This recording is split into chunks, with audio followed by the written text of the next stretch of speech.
सभी भक्तों से अनुरोध है कि आज के और कल के श्लोक को तो जो कल आने वाला है उसको विशेष रूप से श्रवण कीजिए। भगवान के नामात्मक मंत्र जिसमें भगवान के नाम है उसका वर्णन किया जाएगा और उसमें काफी बातें आपको सीखने को मिलेंगी। So it will be nice. Shrimad Bhagavatam प्रथम स्कंद 5वां अध्याय 37वां श्लोक। अभी तक आपने सुना था कि भगवान श्री कृष्ण, कल सुना था कृष्णानुस्मरन्ति च, जब वे अपने कर्मों को भगवान को समर्पित करते हैं तो साथ ही भगवान के नाम के, नहीं याद आ रहा होगा, दिखा दीजिए श्लोक 36। हो सकता है प्रभु जी अपने मन से बोल रहे हैं, मे बी पॉसिबल। कुर्वाणा यत्र कर्माणि भगवत शिक्षया सकृत गृणन्ति गुण नामानि कृष्णस्यानुस्मरन्ति च। ये श्लोक सुने थे ना कि जब भगवान की शिक्षा के अनुसार व्यक्ति अपने कर्मों को भगवान को समर्पित करता है तो भगवान के गुण और नाम का उच्चारण करता है और कृष्ण का स्मरण करता है। अब अगर प्रश्न हो कि कैसे करता है तो आज के श्लोक है। समझ में आया? लिंक समझ रहे हैं? आप देख रहे हैं ना कि एकदम से अगर ये लिंक ना समझ में आए तो ये समझ में नहीं आता कि ये कहां से आ गया। ओम नमो भगवते तुभ्यम, कुछ समझ में आ रहा है लिंक? आप लोग ऐसे संदेश देखते हैं, ऐसे लग रहा है कि मतलब कुछ कठिन है। इजी है कि नहीं? कल के श्लोक में बोला कृष्णानुस्मरन्ति च, कृष्ण का स्मरण करते हैं। तो प्रश्न बनेगा ना कि कैसे करते हैं। तो ये श्लोक एक उदाहरण है। इससे समझ लेना चाहिए कि और भी नाम से हम लोग हरे कृष्ण मंत्र कर रहे हैं और भी भगवान के नामोच्चारण है। आज ही मैं, एक पुस्तक है क्या, एक रामानुजन जी पुस्तक है यहाँ पे आपके पीछे, कॉमिक्स है क्या? अच्छा, तो अब यहाँ पे नहीं ना, कोई बात नहीं, यहाँ लेके आने की जरूरत नहीं। ठीक है, कहाँ पे? ठीक है, कोई बात नहीं। तो वहां पे भी रामानुजाचार्य जी से प्रसिद्ध घटना है। रामानुजाचार्य जी को आचार्य पद पे स्थित कर दिया गया था, लेकिन उनके मन में बात थी कि मुझे तो मोक्ष का रास्ता पता नहीं है। नम्रता में ऐसा सोच रहे थे। तो वह गोष्ठी पूर्ण के पास जाते हैं और 17 बार उनको रिजेक्ट किया जाता है। 17 बार बोले कि मोक्ष का मार्ग क्या है, कैसे मोक्ष प्राप्त होगा जीव को। तो उनके गुरु यह देखते हुए कि शायद रामानुजाचार्य जी योग्य नहीं है, शायद रामानुजाचार्य जी, उनको 17 बार रिजेक्ट की, नहीं दूंगा, नहीं बताऊंगा, नहीं बताऊंगा, ऐसे ऐसे करके। फिर अंततोगत्वा उनकी सिंसियरिटी को देखकर कहा ओम नमो नारायणाय। हे नारायण भगवान, मैं आपको नमस्कार कर रहा हूं। जैसे यहां पे भी आप देख रहे ओम नमो भगवते तुभ्यम वासुदेवाय धीमहि। इस मंत्र के उच्चारण मात्र से व्यक्ति वैकुंठ की प्राप्ति कर सकता है। तो इसलिए ये कभी मत सोचिए कि नाम उच्चारण जो हम कर रहे हैं वो कोई साधारण बात है। गोलोकेर प्रेम धन हरि नाम संकीर्तन।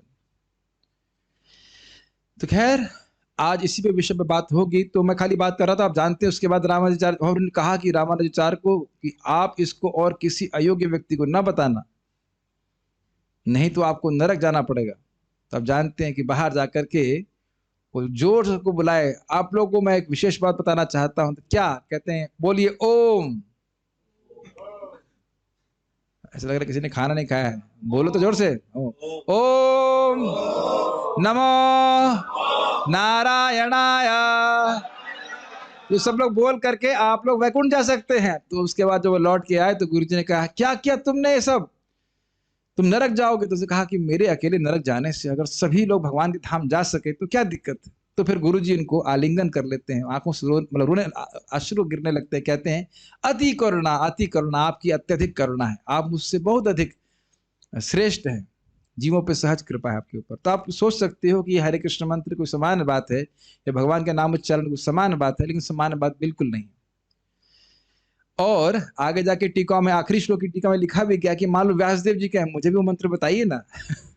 तो गुरु है, आप मुझे मंत्र बताइए ना, कौन सा मंत्र बोल रहा है। तो ये मंत्र बता रहे हैं। तो आप सब लोग मेरे पीछे बोलिए ओम नमो भगवते तुभ्यम, ओम नमो भगवते तुभ्यम, वासुदेवाय धीमहि, वासुदेवाय धीमहि, प्रद्युम्नायानुरुद्धाय, प्रद्युम्नायानिरुद्धाय, नमः संकर्षणाय च, नमः संकर्षणाय च। ओम नमो भगवते तुभ्यम, ओम नमो भगवते तुभ्यम, वासुदेवाय धीमहि, वासुदेवाय धीमहि, प्रद्युम्नायानिरुद्धाय, अनिरुद्धाय प्रद्युम्नाय निरुद्धाय नमः संकर्षणाय च। नमः संकर्षणाय च। बोलिए। ओम नमो भगवते तुभ्यं ओम नमो भगवते तुभ्यं वासुदेवाय धीमहि वसुदेवाय धीमहि प्रद्युम्नाय निरुद्धाय प्रद्युम्नाय अनिरुद्धाय नमः संकर्षणाय च। नमः संकर्षणाय च। और कोई भक्त बोलिए, बोलो आयुष प्रभु बोलिए। ओम नमो भगवते तुभ्यं ओम नमो भगवते तुभ्यं वासुदेवाय धीमहि वासुदेवाय धीमहि प्रद्युम्नाय अनिरुद्धाय प्रद्युम्नाय अनिरुद्धाय नमः संकर्षणाय च। नमः संकर्षणाय च। थोड़ा सा धीरे बोलना होता है, कोई नहीं। शब्द बड़े स्पष्ट हैं, इसमें तो आपको कोई अन्वय की आवश्यकता नहीं है। ओम, ओम तो भगवान का नाम है। ओम इत्याक्षरन ब्रह्मन व्याहरण मामनुस्मरण यह प्रयाति तजंदे हम सयाति परमाम गति। ओम उच्चारण करते हुए मृत्यु के समय कोई अगर मेरा स्मरण करता है, क्योंकि ओम और कृष्ण में कोई भेद नहीं है, तो व्यक्ति, भगवान कहते हैं, मेरे पास पहुंचता है। दिक्कत अब प्रश्न बन जाएगा तो फिर ओम का उच्चारण ही क्यों नहीं करते? ओम को वेदों का सार कहा गया है, आप महाप्रभु से श्रवण कर चुके हो, लेकिन ओम की धारणा गड़बड़ है लोगों की। ओम की धारणा प्राय लोगों की निराकार है। तो ओम और हरे कृष्ण में कोई अंतर नहीं है, ओम भी भगवान का ही स्वरूप है। नमो मतलब नमस्कार कर रहा हूं, भगवते मतलब हे भगवान आपको, तुभ्यम मतलब आपको, हे भगवान आपको मैं प्रणाम कर रहा हूं। कौन से भगवान? वासुदेवाय, भगवान श्री कृष्ण को। धीमहि, धी का मतलब होता है बुद्धि, धीमहि मतलब हम अपने बुद्धि के द्वारा आपका स्मरण कर रहे हैं, आपका चिंतन कर रहे हैं। सत्यम परम धीमहि सुना था। धीमहि शब्द का अर्थ होता है कि हम आपका ध्यान कर रहे हैं, मनन कर रहे हैं, चिंतन कर रहे हैं, स्मरण कर रहे हैं। ठीक, क्या था वो? गृणंति गुणनामानि कृष्णस्य अनुस्मरन्ति च, ये शब्द सुने थे कल। और किसको प्रणाम कर रहे हैं? कह रहे हैं प्रद्युम्नाय, प्रद्युम्न को कर रहे हैं, और अनिरुद्ध को नमस्कार कर रहे हैं, और संकर्षण को कर रहे हैं। तो ये वैकुंठ स्वरूप भी हैं, लेकिन यहां पे देखिए जरा श्लोक को यही समझ लेंगे तो टीका में सुविधा होगी। वासुदेव के बाद कौन है इस श्लोक में? प्रद्युम्न।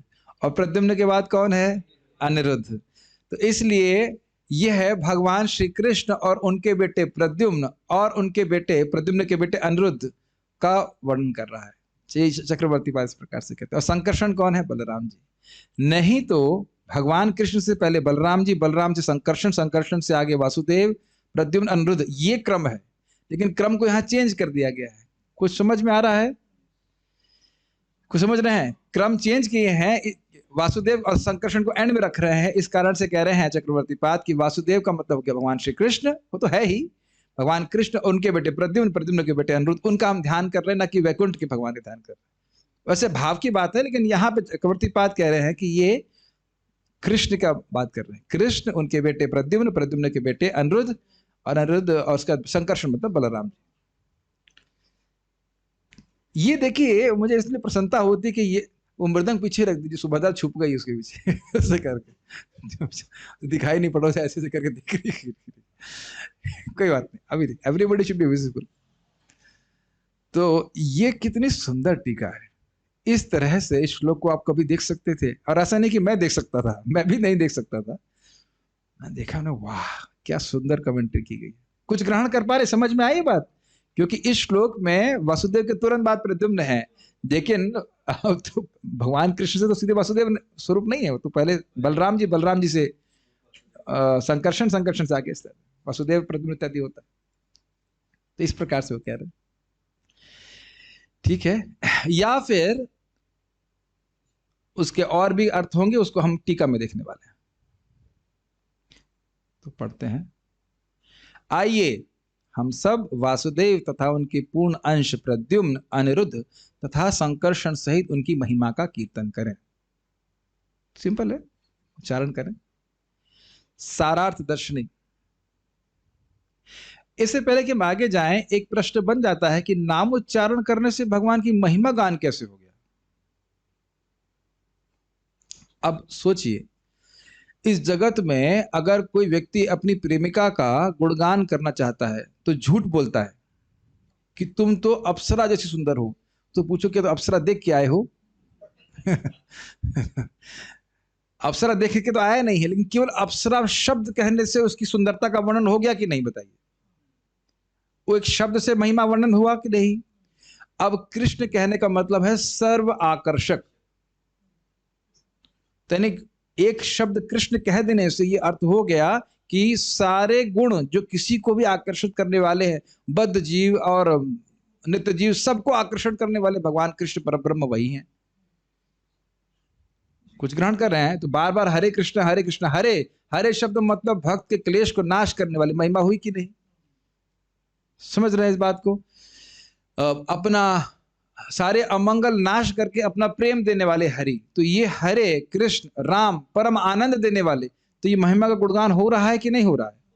तो कहीं कहीं कंफ्यूजन रहता है, हम तो खाली हरे कृष्ण कर रहे हैं, इसमें भगवान की महिमा का गुणगान कैसे हो रहा है? समझ में आता है? हमको नहीं समझ में आता है, लेकिन भगवान को समझ में आ रहा है कि उनका गुणगान हो रहा है। एक और तरह से समझ लीजिए, कोई कहेगा ये क्या भगवान इससे प्रसन्न होते हैं, हरे कृष्णा का हल्ला कर लो, चलो मन में करते तुम लोग ये जोर जोर से गला फाड़ के नसें फूल जाए। आपने देखा होगा भक्त लोग बड़े उत्साह से गाते हैं और गाना ही चाहिए, पूरे नसें फूल जाती हैं। आपने देखा है इंद्र प्रभु को कीर्तन करते हुए कभी? आप लोगों ने देखा नहीं होगा, तो आप लोग शायद इसमें नहीं आए थे, हम देखे थे, पूरा उनका चेहरा एकदम लाल हो जाता था। हाँ देखे होंगे, पूरा उत्साह से कीर्तन करते। तो कहे भाई चलो अपने रूम में जब करो, ये जोर जोर से गला फाड़ फाड़ के चिल्लाने की क्या जरूरत है? आपको याद है खोला बच्चा श्रीधर भी इस प्रकार से गाते थे। आप ये बताइए, जगत में पॉलिटिशियन होते हैं, उनके चेले होते हैं कि नहीं? ऐसा हमारा नेता कैसा हो, जय हो जय हो जय हो, ये करते रहते हैं तो खुश रहते हैं। प्रभुपाद उदाहरण देते हैं कि नेता के चेले हैं, वो गली गली में जा करके हल्ला करते हैं कि हमारा नेता कैसा हो, तो नेता कहता है हाँ ठीक है, क्या चाहिए खाने के लिए? रहने की व्यवस्था करता है, खाने की व्यवस्था करता है, सब करता है कि नहीं? तो कृष्ण भी करते हैं, क्या दिक्कत है? आप लोग कहोगे कि प्रभु जी ब्रह्मचारियों के करते हैं, गृहस्थों की नहीं करते। नहीं, इस्कॉन फरीदाबाद के टेम्पल प्रेसिडेंट हैं, वो कौन सी कंपनी में थे, किसी कार कंपनी में बहुत बड़े मैनेजर थे, नाम याद नहीं आ रहा, दोनों प्रभु जी माता जी, और दोनों मारुति कंपनी में, जहां तक मुझे स्मरण आ रहा है, मारुति में कहीं इसी कंपनी में थे, ना मारुति नहीं थे, कोई जो भी हो, कार की कंपनी में थे, और उसका त्याग करके वो इस्कॉन फरीदाबाद के प्रेसिडेंट हैं, और उनका जीवन निर्वाह हो रहा है अभी भी। कोई नौकरी नहीं कर रहे, केवल प्रीचिंग करते, बड़े अच्छे डिवोटी, में देखा तो बड़े उत्साह से कीर्तन कर रहे थे, पूरा ग्रुप को लेके आ रहे थे। खैर हम कुछ और नहीं कह रहे हैं, खाली बोल रहे हैं कि भगवान की कीर्ति का प्रचार करने से हम सारी व्यवस्था करते हैं। हम आगे बढ़ते हैं। सारार्थ दर्शनी, बड़ी लंबी इन्होंने लिंक बनाया, सुनने का प्रयास कीजिए, पूरा फ्लो बताने के अब तक क्या हमने डिस्कशन किया है। भक्ति से रहित ज्ञान और कर्म की निंदा करके उनको नितांत हे कहा गया था, यथा नैष्कर्म्यप्यच्युत भाव वर्जितम न शोभते ज्ञानमलम निरंजनम कुतः पुनः शश्वत भद्रमीश्वरे न चार्पितम कर्म यदप्य कारणम। मतलब जो अच्युत भाव वर्जित है, जो भगवान कृष्ण की भक्ति से शून्य है, ऐसा आत्म साक्षात्कार का ज्ञान जो कि निरंजनम, जो सारी उपाधियों से रहित भी क्यों ना हो, फिर भी न शोभते अलम, बहुत अच्छा नहीं लगता। तो फिर कुतः पुनः शाश्वत अभद्रम, जो हमेशा ही अभद्र हैं, वह सकाम कर्म या निष्काम कर्म अगर भगवान को समर्पित नहीं होते तो उनका तो कहना ही क्या, वो तो उपाधि से युक्त है। उपाधि से रहित आत्मज्ञान भी अच्छा नहीं लगता। तो ये बात कही गई थी। ये केवल आपको एक सार प्रस्तुत कर रहे हैं पिछले श्लोकों का, पिछले अध्याय में जो हमने कुछ पढ़ा उसका रिवाइज सा करा रहे हैं। ये श्लोक तो याद होगा कोई? श्लोक क्रमांक 1.5.17 से 19 में यह भी कहा गया कि शुद्ध निर्गुणा भक्ति ही परम उपादेय साधन है, और इस प्रकार इसकी स्तुति की गई। देखिए ये समझ में आ रहा है, उपादेय शब्द, उपादेय मीन्स वेरी नाइस, बहुत अच्छा जिसे माना जाए, जो बहुत अच्छा हो। तो शुद्ध निर्गुणा भक्ति मतलब शुद्ध भक्ति जिसमें अन्य अभिलाषाओं को त्याग करके भगवान के चरण कमलों का आश्रय लिया जाता है। श्रवण कीर्तनम विष्णु स्मरणम पाद सेवनम इत्यादि। और इसको किस प्रकार से बताया गया? ऐसे नहीं गाना, हाँ, त्यक्त्वा स्वधर्मं चरणाम्बुजं हरेर् भजन् पक्वोऽथ पते ततो यदि यत्र क्वा भद्रमभूतमुष्य किं को वार्त आप्तो भजतां स्वधर्मतः। त्यक्त्वा स्वधर्मं चरणाम्बुजं हरेर्, जो अपने स्वधर्म को त्याग करके भगवान श्री हरि के चरण कमलों का आश्रय लेता है, भजन अपक्व अथ पते ततो यदि, लेकिन यदि भजन में अपक्व रहने के कारण, परिपक्व न हो पाने के कारण गिर गया, इसका अर्थ है कि हमेशा हर व्यक्ति नहीं गिरता है, और अपरिपक्व भी क्यों ना हो, लेकिन हर व्यक्ति गिरता नहीं है भजन से, कदाचित गलत संग से गिर गया। यत्र क्वा वा अभद्रम, क्या उसका कोई अभद्र हुआ, अर्थात कोई अभद्र नहीं हुआ। अभूतमुष्य किम, क्या उस अभूत का मतलब उस व्यक्ति का, इस व्यक्ति का कोई कुछ गलती हुआ। आपने सुबह सुना ना कि भक्ति का अंकुर एक बार प्रस्फुटित हो जाए तो फिर अब कभी वो नष्ट नहीं हो सकता, ना पाप से ना पुण्य से वो कभी प्रभावित नहीं हो सकता। तो क्या नुकसान हुआ उसका? हाँ, अर्थ हुआ कि कुछ भी नुकसान हुआ। को वा अर्थ आप तो भजताम सुधर्मतः, सॉरी आपकी तरह से ऐसे मैं ड्रामा कर रहा हूं, लेकिन कुछ कहना भी चाह रहा था कि अपने स्वधर्म का बहुत अच्छे से आचरण करने से क्या लाभ हुआ?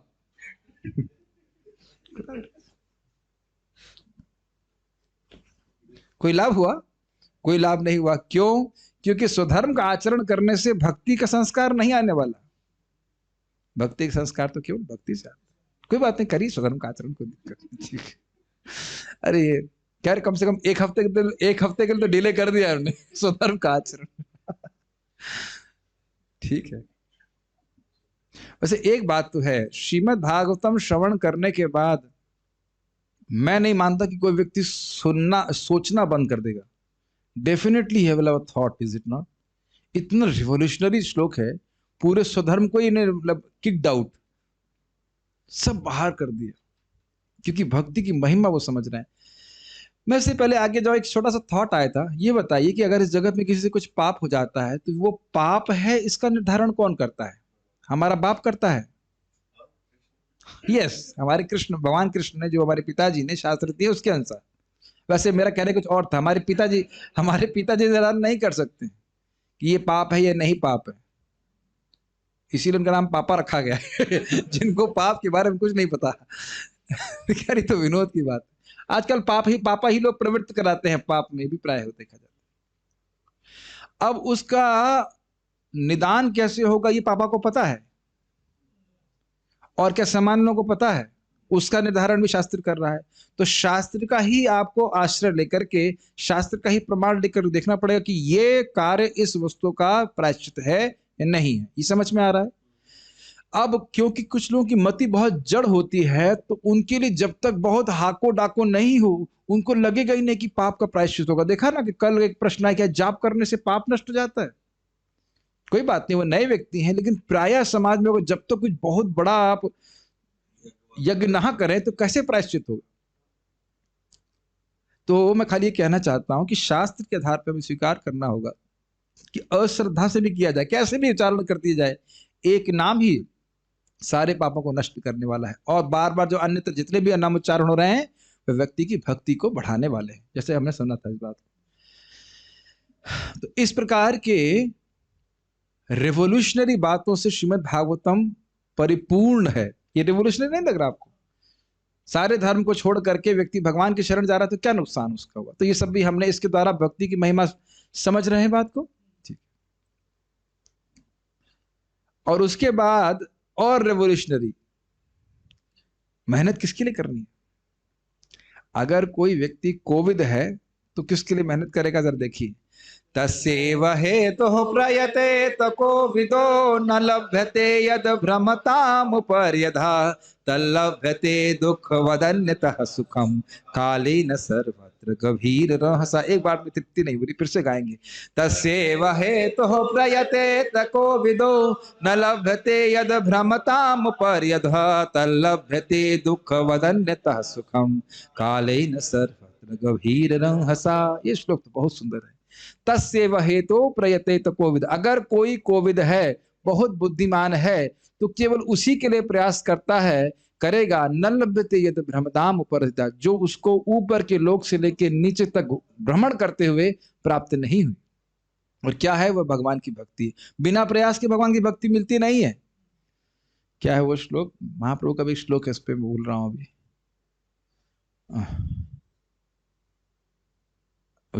यत्न आग्रह बिना प्रेम नहीं हुए। यत्न, प्रयास और आग्रह की मुझे चाहिए, मुझे चाहिए, इसके बिना भगवत प्रेम प्राप्त नहीं होता है। तो उसके लिए हमें उसी के लिए ही प्रयास करना है। अरे भाई, कुछ भौतिक सुख के लिए भी तो प्रयास करना पड़ेगा। ऐसे आ जाएगी थाली में रोटी? हाँ। तल्लभ्यते दुख वदन्नतः सुखम, जिस प्रकार से दुख आता है अपने आप, उसी प्रकार से भौतिक सुख भी अपने आप आएगा। कोई प्रार्थना नहीं करता है बीमारी के लिए, लेकिन बीमारी आती है। नहीं विश्वास होता ना? देखने के बाद भी विश्वास नहीं हो रहा है। आज ही मुझे कोई भक्त बता रहे थे कि बहुत धनी व्यक्ति हैं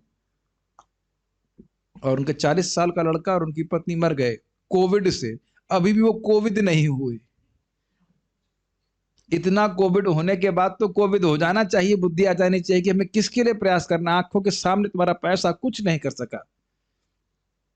कितने आश्चर्य की बात है। मैं कोई कटाक्ष नहीं कर रहा हूं, मैं कह रहा हूं इतना अब तो देखो कि अपना अब तो भजन सुधारो, जो बाकी तुम्हारा कुछ समय बचा है भजन में लगा करके अगला अपना परलोक सुधारने का प्रयास करना चाहिए कुछ। लेकिन नहीं सोचते। क्यों नहीं सोचने? कह रहे कालीन सर्वत्र गंभीर रसा। लोग देख रहे हैं, बताइए नहीं देख रहे हैं? देख रहे हैं कि दुख प्राप्त हो रहा है अपने आप, लेकिन फिर भी भौतिक सुख प्राप्त करने के लिए खूब प्रयास कर रहे हैं। ठीक सोचने वाली बात है। इसका अर्थ ये नहीं कि व्यक्ति नौकरी इत्यादि ना करे, जो कुछ करना करे, लेकिन ये लक्ष्य याद भूलना नहीं चाहिए कि हम थोड़ा सा मेलो भी बोलते रहे। वैसे नारद जी कह रहे कुछ भी करने की जरूरत नहीं है, मानव जीवन मिल गया है, स्पीड में गाड़ी बढ़ाइए, बहुत स्पीड से भगवान की भक्ति करके भगवान के पास जाने का प्रयास करना चाहिए। तो काल के प्रभाव के द्वारा व्यक्ति को दुख और सुख प्राप्त होता रहता है, उसके लिए कोई प्रयास तो ना करना पड़ता है। लेकिन फिर भी लोग सोचते हैं कि हम भौतिक सुख प्राप्त करेंगे भौतिक प्रयास करके। तो इस प्रकार से 2 श्लोकों में क्या कहा कि भक्ति के लिए ही प्रयास करना चाहिए। पिछले श्लोक में बोल दिया कि भक्ति के लिए प्रयास करने के बाद वो गिर भी गया तो भी कोई नुकसान नहीं है, और यहाँ बहुत सुधर में लगा रहा, अपने परिवार वालों को संतुष्ट करने के प्रयास में लगा, जो कि कभी होते नहीं है, तो भी उसका क्या फायदा हुआ? समझ रहे हैं मेरी बात? मैं केवल आपको या किसी एक व्यक्ति को नहीं बोल रहा, एक सिद्धांत है, सभी के ऊपर लागू होता है। अरे भाई, गिर गया तो क्या होगा? ना वै जनो जातु कथंचना व्रजेन मुकुंद सेव्यान्य वदंग संस्कृतिम स्मरन् मुकुंदांग्रि उपगूहनम पुनर्विहातुम इच्छेनन रसग्रहो जना। अरे वो गिरता भी है तो नवे जनो जातु कथंचना व्रजेन, अरे वो किसी मुकुंद सेव्य अन्यवद अंग संस्कृतिम। हे अंग, हे ले व्यासदेव जी, नारद जी कह रहे हैं कि अगर कोई भगवान की सेवा करने वाला गिरता भी है तो अन्य लोगों की तरह नहीं गिरता। जो कर्मकांडी व्यक्ति है वो तो किस योनि में गिरेगा कोई बता नहीं। क्यों ऐसा कह रहे हो? तो कह रहे हैं जो मुकुंद की सेवा करता है, तो कह रहे हैं स्मरण मुकुंदांग्रि उपगूहनम पुनर्, भगवान के चरण कमलों के आलिंगन का स्मरण करता है। इसका अर्थ क्या है? आपको याद आ रहा हो, चरण कमल का स्मरण नहीं, चरण कमल के उपगूहनम, चरण कमल के आलिंगन का स्मरण करता है। जो भक्ति करके उसको सुख प्राप्त हुआ था उसका वो स्मरण करता है।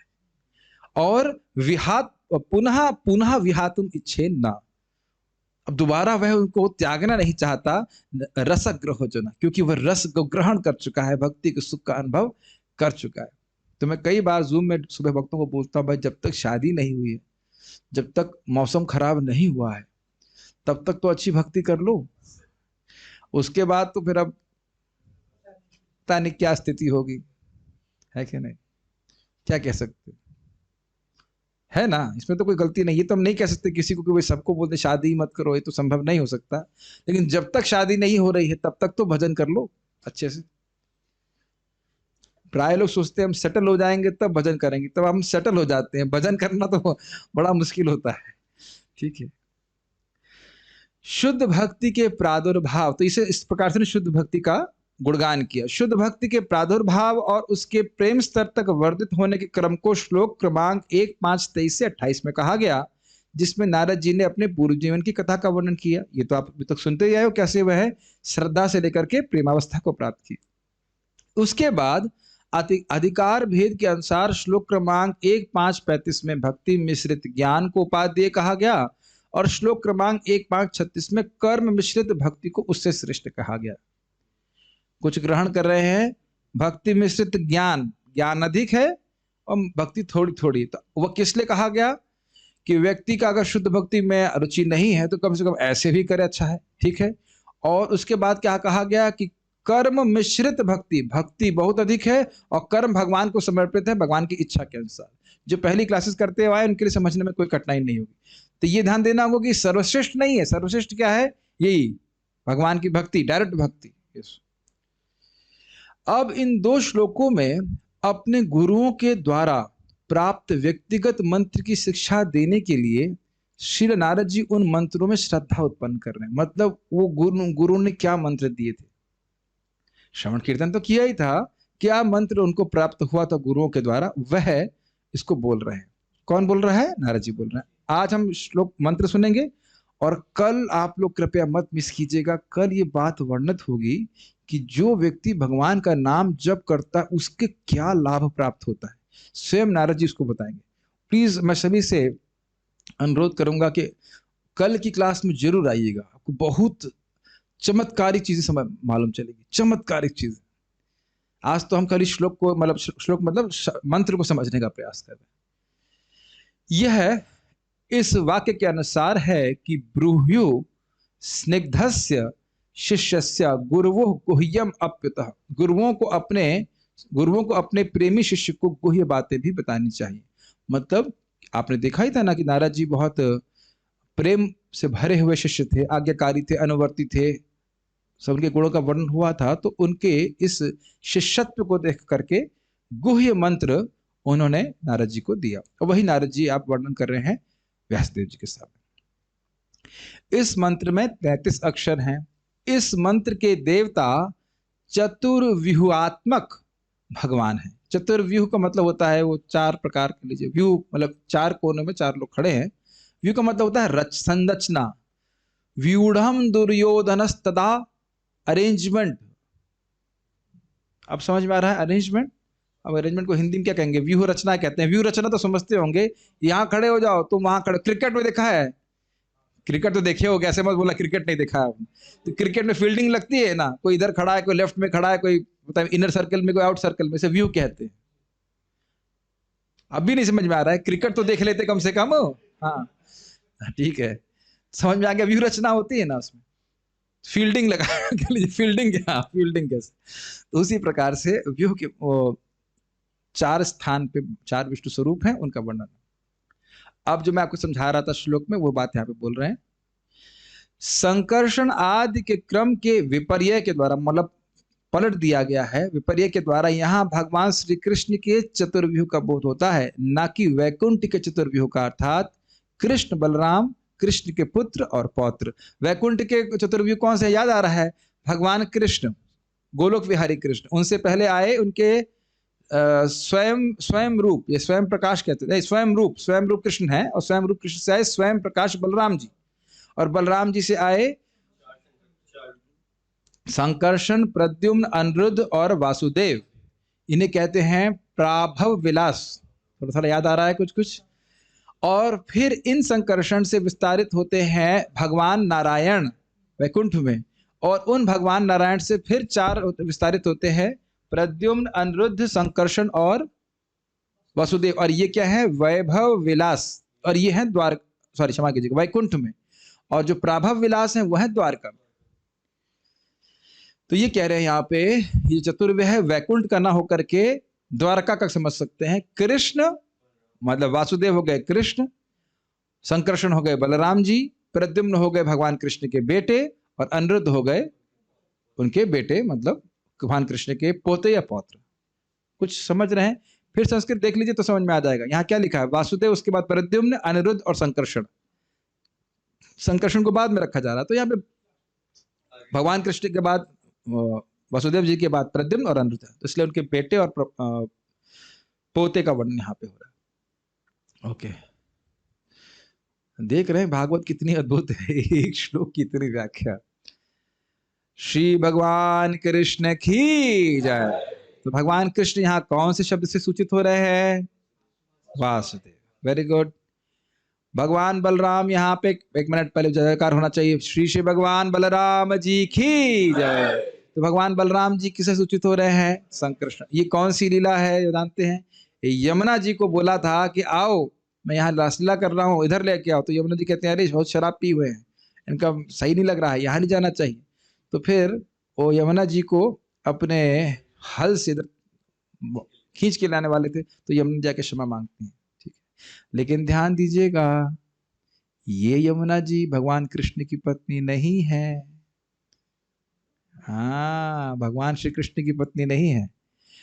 भगवान श्री कृष्ण की पत्नी है यमुना जी। कुछ ग्रहण कर रहे हैं, कुछ कृष्णा में पढ़ते हैं कि नहीं पढ़ते कुछ? भगवान कृष्ण अर्जुन यमुना जी के तट पे थे और देखा बहुत सुंदर स्त्री वहां पे हैं। तो कृष्ण कहते हैं अर्जुन जाके पूछो क्या उसकी इच्छा है। भगवान भी बड़े स्पेशल है। तो अर्जुन जाते तो कहते हैं कि मैं यमुना हूं, मैं इनका कालिंदी नाम रखते ना, कालिंदी हूं और मैं कृष्ण की पत्नी बनने के लिए तपस्या इधर कर रही हूँ। तो उनको रथ पे बिठा लाते हैं और उसके बाद वो शादी कर लेते हैं भगवान कृष्ण से। तो वह भगवान की मुख्य पटरानियों में से एक थी। रुक्मणी, नाम स्मरण करेंगे, रुक्मणी देवी, सत्यभामा, जाम्बवती और 3 ही है ना। वाह। उसके बाद कालिंदी तो हो ही गई 4, और 5वीं कौन सी है? सत्या, जिनको बैल को बांध करके उनको जीत के लाए थे। हाँ, सत्या थी और एक और चित्रा नहीं, चित्रा सखी तो अलग है। हाँ। तो ठीक है, कोई बात नहीं, आप कलयुग के हम सब लोग हैं। तो आप बताइए, इसीलिए भगवान ही 16,108 रानी रख सकते हैं। यहाँ तो 8 रानियां होंगी तो नाम भी याद नहीं रहेगा। अच्छा है, भगवान ही रख सकते हैं, सबका नाम भी याद रख सकते हैं, है कि नहीं? और अपने बच्चों का भी नाम याद रख सकते हैं। हर रानी से 10 बच्चे। नहीं तो नाम आजकल इतने, अगर किसी के बच्चे हों तो ऐसे रख देगा 1 2 3 4 5, या फोन नंबर की तरह नंबर डाल देगा उसके ऊपर। अच्छा सोचिए, अगर बात आई गई तो सर सोचिए कि 16,108 गुणा 10 मतलब 1,16,000, ऐसा कुछ जो भी है। इतने बच्चे हों तो फोन नंबर डालने ही पड़ेंगे नाम के रूप में।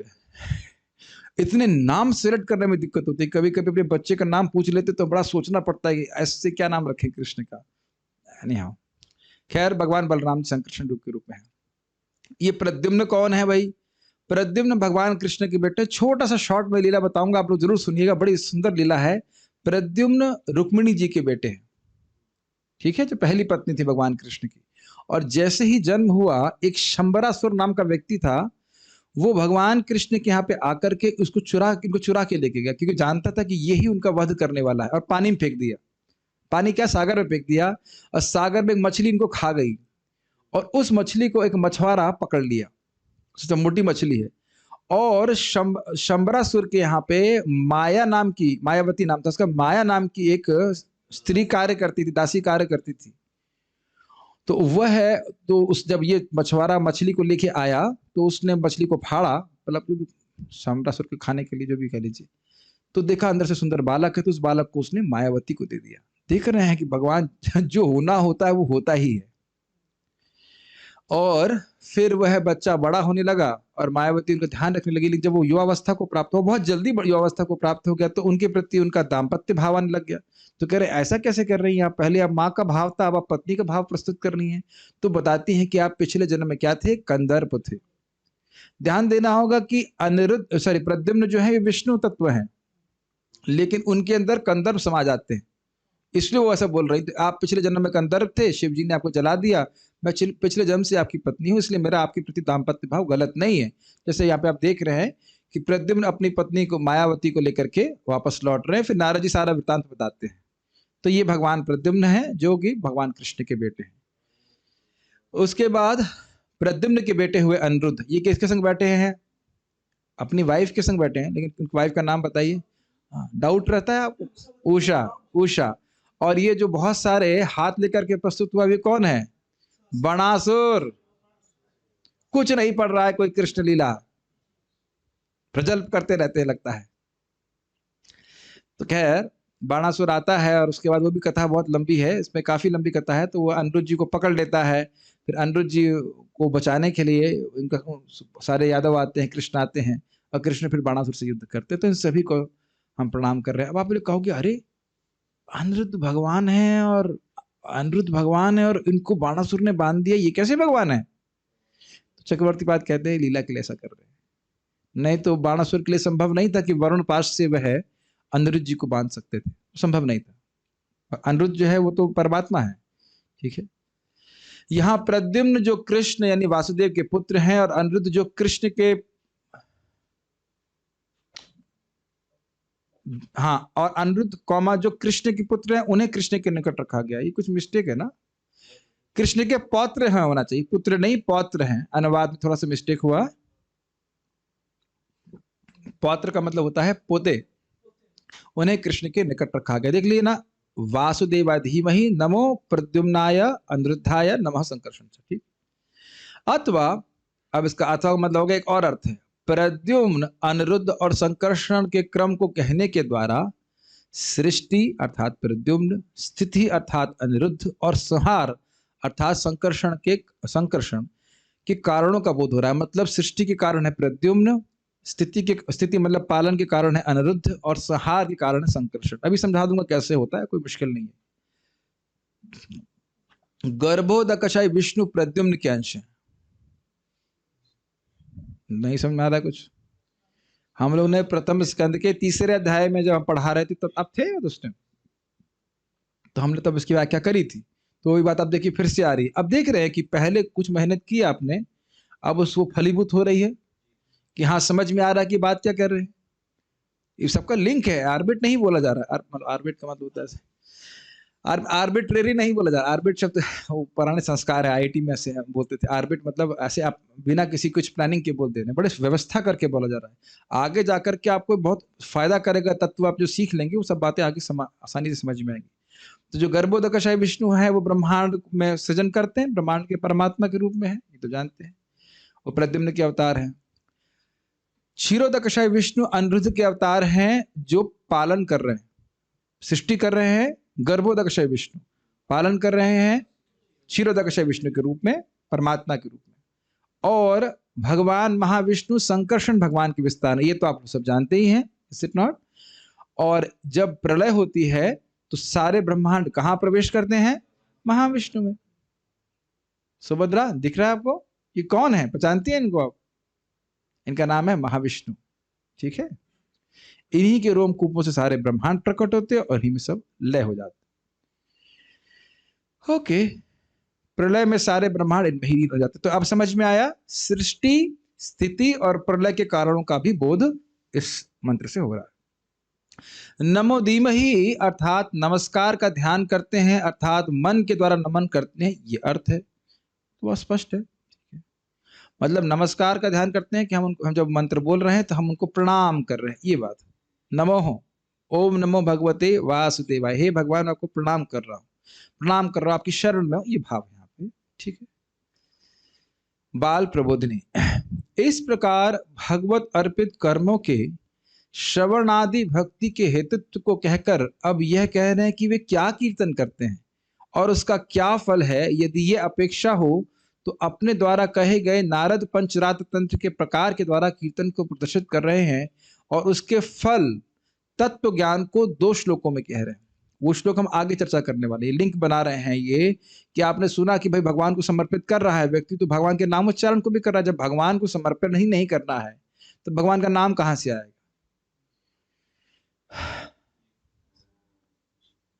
मान लो कहूं मैं, अमरनाथ प्रभु आप सुमधुर प्रभु को प्रसाद दे दीजिए,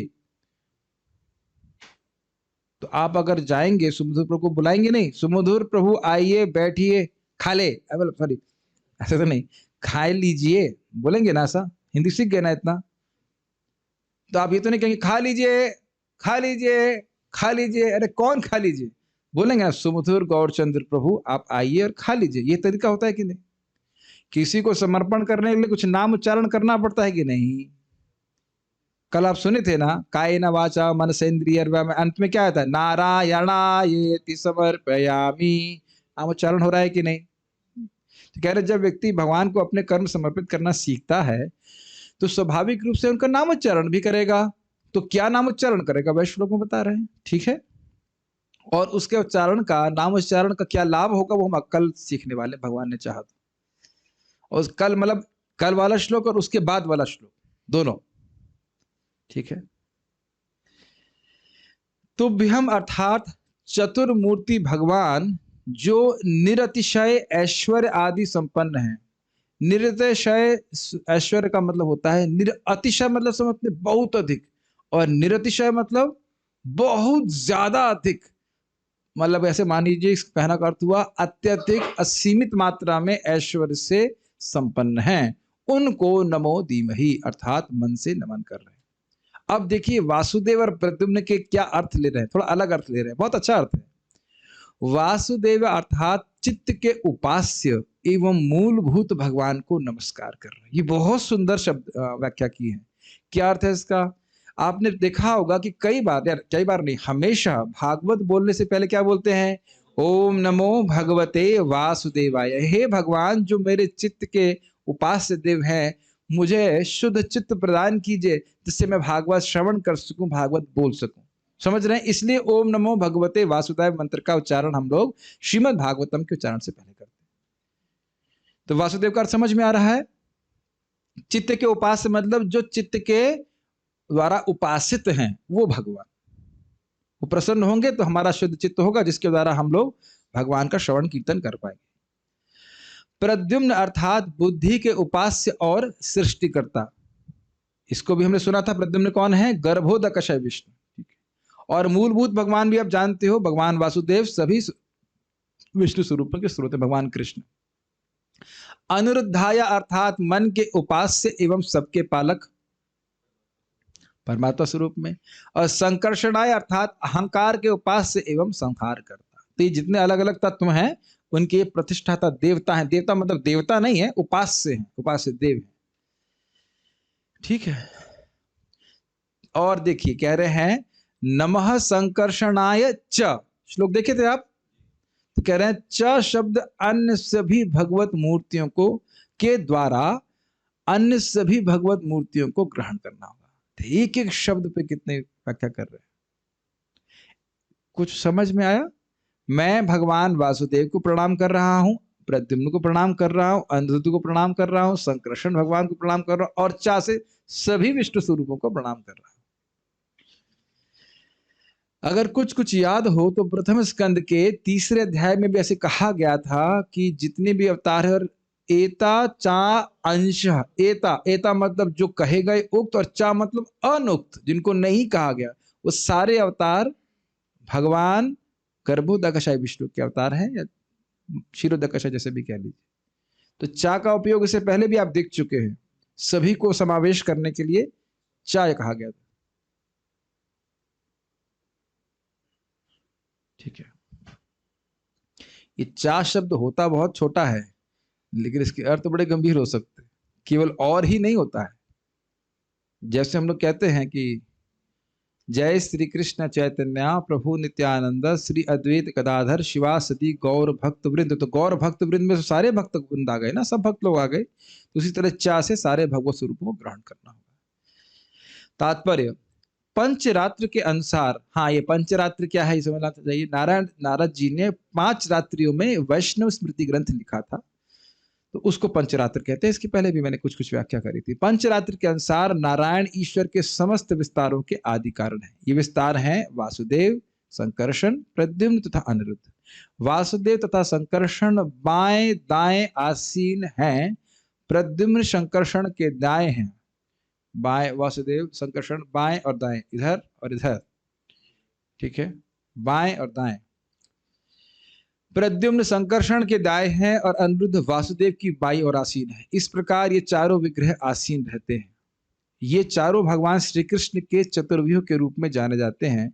यह एक वैदिक मंत्र। एक बार रुकिए, प्रभुपाद जी ने 2 बातें बोली यहाँ पे। प्रभुपाद जी जो इस तात्पर्य से प्रतीत हो रहा है वह वैभव विलास का भी वर्णन कर रहे हैं। समझ रहे हैं? नारायण सेंटर में और नारायण के चारों ओर वासुदेव, संकर्षण, प्रद्युम्न, अनिरुद्ध।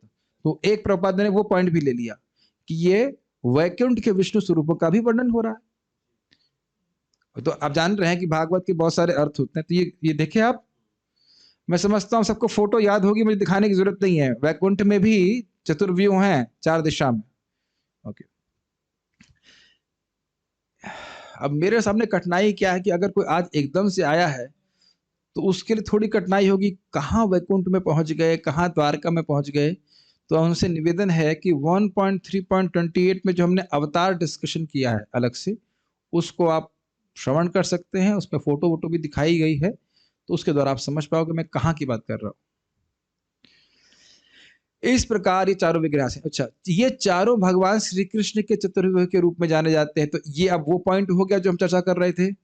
भगवान कृष्ण, कृष्ण के बेटे प्रद्युम्न, प्रद्युम्न के बेटे अनिरुद्ध और संकर्षण मतलब बलराम जी, तो वो भी कवर हो गया। तो प्रभुपाद जी सार में सारी टीकाओं को प्रस्तुत करके देते हैं, तो हमें और अच्छे से समझ में आता है, इसलिए हम गहराई में भी टीकाओं को चर्चा कर रहे हैं। यह एक वैदिक मंत्र है जो ओंकार प्रणव से प्रारंभ होता है। इस प्रकार इस मंत्र को ओम नमो धीमहि के रूप में दिव्य उच्चारण कीर्तन के द्वारा स्थापित किया जाता है, बोला जाता है। तात्पर्य यह है कि कोई भी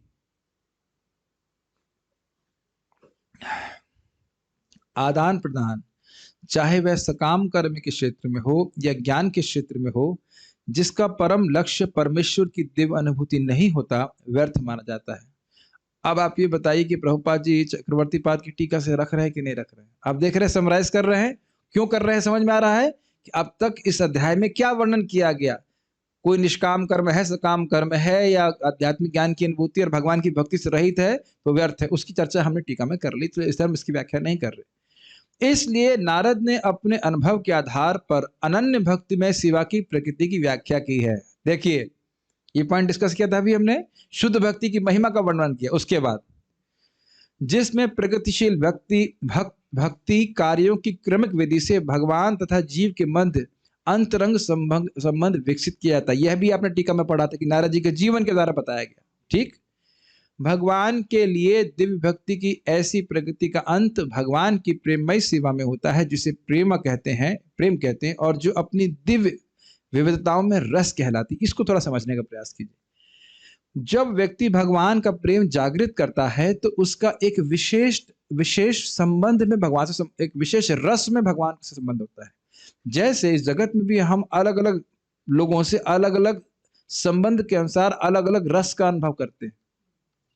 माँ अपने बच्चे के प्रति वात्सल्य का अनुभव करती है कि नहीं, साक्य का अनुभव करते हैं कि नहीं, दास्य का अनुभव करते हैं। अब उसको रस कहा जाए वो तो हम नहीं कह सकते कि हमारे बॉस के प्रति हमारा दास्य रस मुझे आपका जैसा स्वामी कैसे मिलेगा ऐसा तो नहीं। आप देखते थोड़ा सा सैलरी चेंज होती है, बढ़ती कहीं, तो तुरंत छोड़ करके दूसरे स्वामी के पास चले जाते हैं, और वैसा हमें भी हमसे प्रेम थोड़ा ना करता है। इस जगत में तो ऐसा ही है।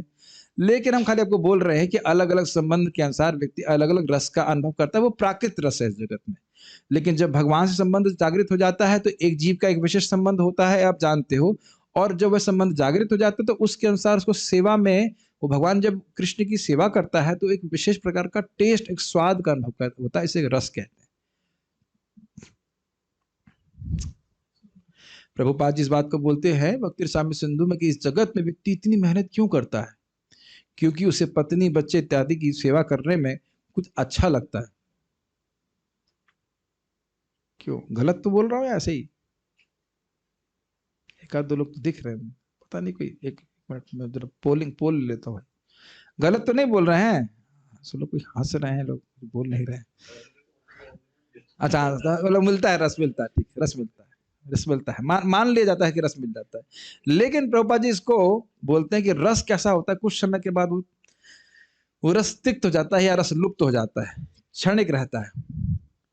और आध्यात्मिक जगत में जब भगवान के प्रति रस होता है वो कैसा होता है? वह तो प्रतिक्षण बढ़ता रहता है, नित्य। देखो, नित्य का मतलब समझना ये नहीं चाहिए कि वो वही रहता है। नित्य का मतलब ये भी समझना होगा कि वो बढ़ रहा है। आनंदाम बुद्धिवर्धनम प्रतिपदम पूर्णामृत साधनम।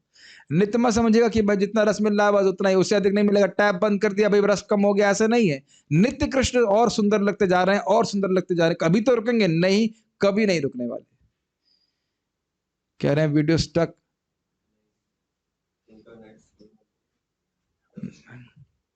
अब हम आपको वाईफाई तो प्रोवाइड नहीं कर सकते, ये तो हमारी सेवा के बाहर की बात है। बहुत लोगों को दिक्कत हो रही है साउंड में। फाइन हियर, ठीक। Shivam Srivastava, not fine here, you are in Vrindavan, why are only on zoom.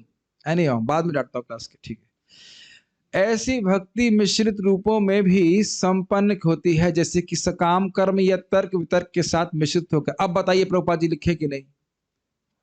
ज्ञान मिश्रित भक्ति, भक्ति मिश्रित ज्ञान, कर्म मिश्रित भक्ति, वह भी होती, ये भी प्रभुपाद बोल रहे हैं। अभी समझ में आ रहा है ना प्रभुपाद जी इस बात को क्यों बोल रहे हैं? इसीलिए मैं कमेंट्रीज पढ़ा रहा हूं, ताकि आप लोग प्रभुपाद जी के तात्पर्य को ठीक प्रकार से समझ सकें। अब कुछ अंडरस्टैंडिंग समझ में आ रही है ना प्रभुपाद जी इस बात को क्यों लिख रहे हैं? अधिकार व्यक्ति का अगर शुद्ध भक्ति का नहीं है तो कम से कम इस तरह से मिश्रित भक्ति भी करे, ठीक है। अब जिस प्रश्न का शौनक आदि ऋषियों ने अब जिस प्रश्न को शौनक आदि ऋषियों ने उठाया था और जिसका संबंध गुरु के माध्यम से सूत जी की उपलब्धि के गुह्य अंश से था, उसकी व्याख्या श्लोक में की गई है। और वह 33 अक्षरों वाले इस मंत्र का उच्चारण। क्या प्रश्न किया था शौनक आदि ऋषियों ने? ब्रूयु शिष्यस्य स्निग्धस्य गुरुवो गुह्यम अप्य उतः। वो क्या शास्त्रों का सार है? तो समझ में आ रहा है शास्त्रों का सार क्या है? भगवान के पवित्र नामों का उच्चारण। वही है। देखिए उस प्रश्न के उत्तर कई बार आएंगे आपको, ऐसा नहीं कि एक बार दे दिए तो फिर चुप बैठे, कई बार आएगा। भगवान का नाम उच्चारण, भगवान की भक्ति। यह मंत्र 4 विग्रहों को अथवा भगवान को उनके पूर्णांशों के सहित संबोधित है। पूर्णांश का मतलब समझते हैं आप? विष्णु स्वरूप। केंद्रीय विग्रह तो भगवान श्री कृष्ण है, क्योंकि ये पूर्ण अंश उनके अंग रक्षक हैं। इस उपदेश का गुह्यतम अंश यह है कि मनुष्य को चाहिए कि भगवान के विभिन्न अंशों वासुदेव, संकर्षण, प्रद्युम्न तथा अनिरुद्ध समेत पूर्ण पुरुषोत्तम भगवान श्री कृष्ण की महिमा का निरंतर कीर्तन तथा स्मरण करे। ये बात एक बहुत महत्वपूर्ण ध्यान रखिएगा कि विष्णु स्वरूपों में भेद देखना या उनको हीन मानना ये अपराध हो जाएगा। ये नहीं सोचना चाहिए। सभी भगवान के अंश जो है वो भगवान के स्वरूप है। मैं पहले भी बता चुका हूं, भगवान अपने आप को विस्तारित करते हैं, अपनी इच्छा से वो कुछ गुणों को प्रकाशित नहीं करते। एक ही समय में वे अपने आप को अलग अलग स्वरूपों में विस्तारित करते हैं। कुछ याद आ रहा है? और उनको स्वांश कहा जाता है। उनमें शक्ति तो भगवान कृष्ण के बराबर ही होती है, लेकिन स्वेच्छा से उतना ही प्रस्तुत करते हैं जितना की आवश्यकता होती है। ये विस्तार अन्य समस्त रूपों तथा विष्णु तत्व या शक्ति तत्वों के मूल विग्रह रूप हैं।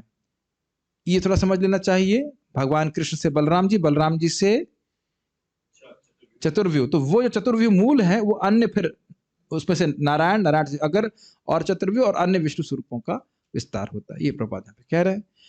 अब इस नामोच्चारण से क्या लाभ होगा उसको हम लोग कल सुनेंगे, और उसके बाद परसों सुनने वाले हैं कि कैसे भक्ति में प्रगति होती, क्या क्या भक्ति के सोपान होते हैं, वो सब हम कल सुनेंगे। कोई प्रश्न किसी भक्त का तो मैं देख लेता हूँ एक बार। मेरे ख्याल से आज कोई प्रश्न तो है नहीं ना, आज कोई प्रश्न नहीं है। नग्न जीती, हाँ एक नाम उनका था, ठीक है। हाँ मित्रविंदा, मित्रविंदा, सत्या, कालिंदी, गुड, ठीक है। अच्छा, कह रही है कि मायावती संबरासुर की पत्नी थी। एक अच्छा प्रश्न है। एक कमेंट आया है कि मायावती संबरासुर की पत्नी थी। संबरासुर की पत्नी नहीं, संबरासुर की दासी थी। थोड़ा ध्यान देना होगा, पढ़ेंगी तो समझ में आ जाएगा। पत्नी नहीं थी। ओके, और कुछ नहीं है।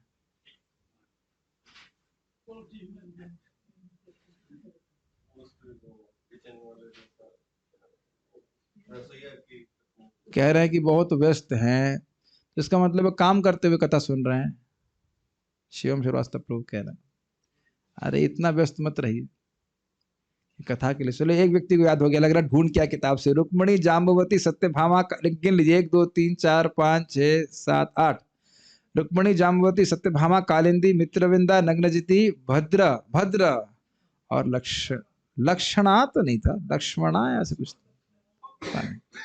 सदाशिव भगवान का विस्तार में कहाँ आते हैं? सदाशिव भगवान स्वयं विष्णु तत्व है। वैकुंठ में सदाशिव जो हैं वह विष्णु तत्व है, उनके विस्तार शिव जी हैं।